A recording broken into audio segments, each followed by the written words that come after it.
Welcome back to my YouTube channel Bhimdasi tutorial. हम discuss करने वाले हैं मेल रिप्रोडक्टिव सिस्टम्स के पार्ट्स को, उसके फंक्शंस वगैरह को डिस्कस करेंगे। तो let's start the video. First हमारा introduction of the male reproductive system. तो इंट्रोडक्शन क्या है? Male reproductive system is the complex network. ये एक कॉम्प्लेक्स नेटवर्क होता है आप द किसका और इसके ऑर्गन का, स्ट्रक्चर्स का। They are work together to the produce the store and transport sperm. ये क्या करती है? जो मेल रिप्रोडक्टिव सिस्टम्स होती है वो स्पर्म जो होते हैं, स्पर्म किससे मिलके बने होते हैं? तो ये जो होता है कि स्पर्मेटोजोआ जो होते हैं उसको स्पर्म बोल सकते हैं। इसमें फ्लूइड्स प्रेजेंट होते हैं जो कि स्पर्म को क्या होता है कि उसको न्यूट्रिशंस वगैरह प्रोवाइड करते हैं। तो ये बहुत सारे हार्मोन्स इसमें मिक्स मिले होते हैं, ठीक है। इसमें ऑर्गन्स होते हैं छोटे छोटे जो होते हैं स्ट्रक्चरली जो प्रोटेक्ट कर रहे हैं, उसके जो कॉम्प्लेक्स बन रहे हैं वो एक नेटवर्क होता है जो कि रिप्रोड्यूस कर रहा है। कुछ क्या रिप्रोड्यूस कर रहा है? तो स्पर्म को रिप्रोड्यूस करने में, इसको ट्रांसपोर्ट करने में ये हेल्प करती है और रेगुलेट करने में हेल्प करती है। इसमें कि 3-4 हार्मोन्स भी क्या होती है अटैच होती है। ये क्या होती है कि ये प्रोड्यूस करने में एंड इसे ट्रांसपोर्ट करने में, इसे रिलीज करने में हेल्प करती है। तभी इसे बोला गया है ये कॉम्प्लेक्स नेटवर्क होता है, ठीक है। तो नेक्स्ट देख लेते हैं। फर्स्ट वन देख लेते हैं कि टेस्टिस। इसका जो फर्स्ट पार्ट है एनाटोमीस का। एनाटोमीस में क्या हम पढ़ते हैं कि जो हमारे स्ट्रक्चर्स होता है उसके बारे में पढ़ते हैं, और फिजियोलॉजी में पढ़ते हैं कि जो भी स्ट्रक्चर का फंक्शंस है, क्या काम कर रहा है, उसको फंक्शंस को पढ़ेंगे। तो फर्स्ट देख लेते हैं कि टेस्टिस क्या होते हैं कि the produce sperm through the spermatozoa genesis. क्या बोला है कि इसमें जो ये क्या करती है कि प्रोड्यूस करती है, ये रिलीज करती है। कहाँ से? स्पर्म को रिलीज कर रही है, किसके थ्रू कर रही है? तो स्पर्मेटोजोआ के थ्रू, ठीक है। स्पर्मेटोजोआ बोलेंगे हम जहाँ से रिलीज हो रहा है, ये इसका जो डक्ट होता है उसको स्पर्मेटोजोआ बोलेंगे, ठीक है। नेक्स्ट देख लेते हैं प्रोड्यूस टेस्टोस्टेरोन। तो ये क्या करता है कि जो टेस्टोस्टेरोन होता है वो एक हार्मोन्स होता है मेल में। वो क्या करता है कि जब पॉवर्टी एज आती है तो वो सीक्रेट होता है, वो भी सीक्रेट होता है, वो भी सेक्स क्या होता है कि ये हार्मोन होता है, स्टिमुलेट करता है उसके लिए, ठीक है। रेगुलेटिंग मेल एंड अच्छा कैरेक्टरिस्टिक्स एंड सेक्स ड्रिवाइस। इसको हमने बोला था ड्रीव है एक क्या बोल सकते हैं कि इसको ये हार्मोन जो होता है कि ये पॉवर्टी एज में क्या होता है कि सीक्रेट होता है, ये इंक्रीज होता है, ये सेक्स करने के लिए बोल सकते हैं कि उसको स्टिमुलेट करने में हेल्प करता है और स्पर्म को बनाता है, उसको मैच्योर करने में, ये सब में हेल्प करते हैं, ठीक है। एपिडायडेमिक क्या होते हैं कि इसमें प्रेजेंट होता है जो एपिडायडेमिक वो डक्ट यहाँ पे एपिडायडेमिक जो होता है कि हमारा स्क्रूटम होता है या टेस्टिस बोल सकते हैं। टेस्टोस्टेरोन टेस्टिस से रिलीज होती हैं। तो ये जो टेस्टिस होता है इसके ऊपर क्या प्रेजेंट होता है, एक लेयर्स होती है छोटी सी, ये जैसे ये लेयर्स हो गई, उसको एपिडायडेमिक बोलेंगे। ये क्या करती हैं? Started and the transportation sperm को यहीं से स्टार्ट होता है स्पर्म ट्रांसपोर्ट होने के लिए, ठीक है। यहीं पे स्टार्ट होगा ट्रांसपोर्ट होने के लिए from the testis to the vas deferens matured sperm and occurring nerve. क्या होता है कि यहीं से क्या होता है कि जितने भी स्पर्म यहाँ से मैच्योर होते हैं, ठीक है, टेस्टिस से मैच्योर होते हैं, तो एपिडायडेमिक मिक्स से क्या होता है कि यहाँ से स्टार्ट होता है रिलीज होना, कि स्पर्म यहाँ से स्टार्ट होगा तो डक्ट के थ्रू जाएगा बाहर की तरफ, ठीक है। ये एपिडायडेमिक इतना ही हेल्प करती है, यहाँ से स्टार्ट होता है स्पर्म जाना, या इंसान यहाँ से होता है रिलीज, स्टार्ट यहीं से रिलीज करती है स्पर्म को, ठीक है, टेस्टिस। नेक्स्ट देख लेते हैं वैस डिफरेंस क्या होते हैं कि ये भी एक डक्ट टाइप होती है, ठीक है। ये डक्ट होती है, पूरी नली होती है।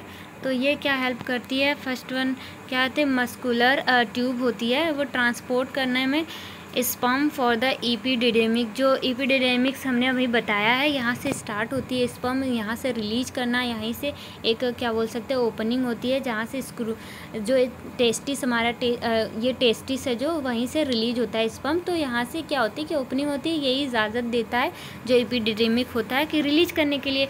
तो यहाँ से रिलीज होगी तो किसके थ्रू जाएगी, तो इस डक्ट के थ्रू जाएगी। इस डक्ट का नाम है वास डिफरेंस, ठीक है। ये ट्रांसपोर्ट करने में हेल्प करती है, ठीक है। Ejaculations duct and storage sperm and during the sexual arousal. क्या होता है कि इसमें जो होता है इजैकुलेशन, ये इजैकुलेशन जो होता है कि जो इजैकुलेशन डक्ट होता है वहाँ तक जाती है, ठीक है। इजैकुलेशन डक्ट वहाँ से बोलेंगे कि क्या होता है कि इसमें जो होती है कि हमारी ये क्या होता है कि यूरेथ्रा, ठीक है। यूरेथ्रा क्या होता है कि उसकी नली भी इसी में अटैच्ड होती है, जो यूरिन ब्लैडर की नली होती है, ठीक है, इसमें अटैच्ड होती है। तो उसके जो आगे का जो डक्ट गया है उसको बोलेंगे इजैकुलेशन डक्ट, ठीक है। स्टोरेज एंड स्पर्म ड्यूरिंग, क्या बोल सकते हैं कि ये सेक्स हार्मोन जब मतलब सेक्सुअल अराउंसमेंट होता है तो ये ओपन होती है, यहाँ से रिलीज करती है ये भी स्पर्म को, ठीक है। एजैकुलेशंस, इसको अच्छे से देख लेते हैं। Ejaculation is connected vas deferens, ये एजैकुलेशंस जो होता है वो कनेक्ट होता है, इस डक्ट से कनेक्ट होता है, हमने अभी बताया, जो कि यहाँ पे एजैकुलेशन प्रेजेंट होता है। जैसे कि हमारा लैरिंग्स एंड फेरिंग्स है, ठीक है। जो लैरिंग्स फेरिंग्स के नीचे क्या होता है कि हमारा ईसोफेगस गया होता है, उसके पीछे उसके आगे क्या होता है कि हमारा रेस्पिरेटरी वो ट्यूब गया होता है। तो यहाँ पे एक इपोग्लोटिक्स प्रेजेंट होता है। इपोग्लोटिक्स क्या होता है कि जब संकेत मिलता है कि हम खाना खा रहे हैं तो ये ओपनिंग कर देती है ईसोफेगस वाली नली, ठीक है।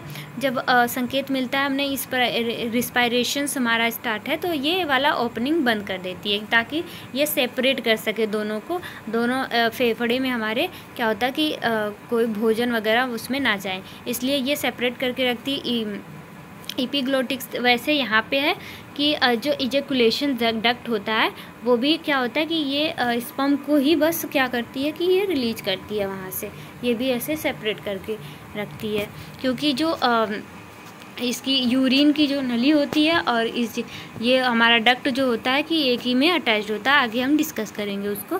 तो इजैकुलेशन क्या होता है, is connected vas deferens to the prostate gland. ये क्या होता है कि जो इजैकुलेशन होता है वो प्रोस्टेट ग्लैंड से अटैच्ड होती है, ठीक है। एंड ट्रांसपोर्ट द स्पर्म, ये स्पर्म को ट्रांसपोर्ट करने में इजैकुलेशंस जो होता है कि ये ट्रांसपोर्ट करने में स्पर्म को ट्रांसपोर्ट करने में हेल्प करती है। और सेमिनल फ्लूइड्स, और भी सेमिनल जो भी फ्लूइड होंगे, सेमिनल फ्लूइड्स उसको भी ट्रांसपोर्ट करती हैं, इजैकुलेट करती है मतलब ट्रांसपोर्ट करती हैं, ठीक है। नेक्स्ट देख लेते हैं प्रोस्टेट ग्लैंड। प्रोस्टेट ग्लैंड पे आते हैं तो प्रोस्टेट ग्लैंड हमारा यहाँ पे प्रेजेंट होता है। क्या होता है कि यहीं पे इजैकुलेशंस प्रेजेंट होती हैं सारी, ठीक है, वो सब प्रेजेंट होती है, मिली होती है वहीं पे। तो प्रोस्टेट ग्लैंड का क्या वर्क है इसमें, तो प्रोड्यूस्ड सेमिनल फ्लूइड, ये सेमिनल फ्लूइड किसको बोलेंगे, जो भी स्पर्म होता है उसमें लिक्विड टाइप का होता है प्रेजेंट, स्पर्म को मैच्योर और नरिश करने के लिए जो लिक्विड टाइप का होता है वो मिक्स होता है, तो उसको भी ये क्या करती हैं, ये प्रोड्यूस करने में और नरिशमेंट एंड प्रोटेक्ट स्पर्म को प्रोटेक्ट करने के लिए वो बनी होती हैं फ्लूइड, ठीक है। तो वो भी इसमें प्रोड्यूस होती हैं। और फ्लूइड किस से बनी होती हैं, तो फास्फेट उसमें प्रेजेंट होते हैं, ठीक है। और भी क्या होता है, केमिकल्स प्रेजेंट होते हैं उसमें, तो उसको बाद में हम जब पैथो पढ़ेंगे तो उसको अच्छे से डिस्कस करेंगे। फ़िलहाल ये जो शॉर्ट नोट्स है बस मोटा मोटा ऐसे ही हमें बता दिया है। रेगुलर यूरिन फ्लो एंड एजैकुलेशंस, ये क्या करती है, एजैकुलेशंस जो होती है वो रेगुलेट करने में, यूरिन को कब पास आउट करना है, कब स्पर्म को पास आउट करना है, जैसे हमने बताया एपिग्लोटिक्स अबाउट वैसा ही होती है। तो ये भी ऐसी होती है, एजैकुलेशन जो होती है ये हेल्प करती है इसमें, ठीक है। नेक्स्ट देख लेते हैं यूरेथ्रा। अब बचा ये हो गया हमारा प्रोस्टेट ग्लैंड, अब यूरेथ्रा बचा है, यूरेथ्रा को चेक कर लेते हैं, मतलब देख लेते हैं उसको भी। तो यूरेथ्रा क्या होता है, ट्यूब कैरिंग द यूरिन ये यूरेथ्रा जो होती है वो एक ट्यूब होती है जो कैरी करती है यूरिन को the semen out of the body से सीमेन को आउट करने में हेल्प करती है, उसको भी ट्रांसपोर्ट करने में, बाहर की तरफ सिक्रेट करने में हेल्प करती है। सीमन क्या होता है, तो स्पर्म एंड फ्लूइड का बना होता है सीमम, वो उसको सीमन बोलते हैं। और नेक्स्ट है the passage through this prostate gland and penis. क्या होता है कि ये जो पेनिस के साइड यहाँ पे प्रेजेंट होते हैं प्रोस्टेट ग्लैंड, ठीक है, यहाँ यहीं पे क्या होता है कि हमारा यूरेथ्रा स्टार्ट होता है, वहीं से पास आउट होता है, ठीक है। नेक्स्ट है पेनिस। पेनिस किसको बोलेंगे इसमें, तो ये एक्सटर्नल मेल जेनाइटल ऑर्गन होता है, एक्सटर्नली होता है, इंटरनली नहीं होता, बाहर की तरफ होता है। ये कंटेंट द यूरेथ्रा को भी इरेक्टली क्या करता है, टिश्यू से मिलके बना होता है, ये कंटेन करता है, ये ट्रांसपोर्ट यूरिन को पास आउट करने में हेल्प करता है, ठीक है। और इस क्या होता है कि स्पर्म को भी पास आउट करने में हेल्प करता है ऐसे टाइम पे।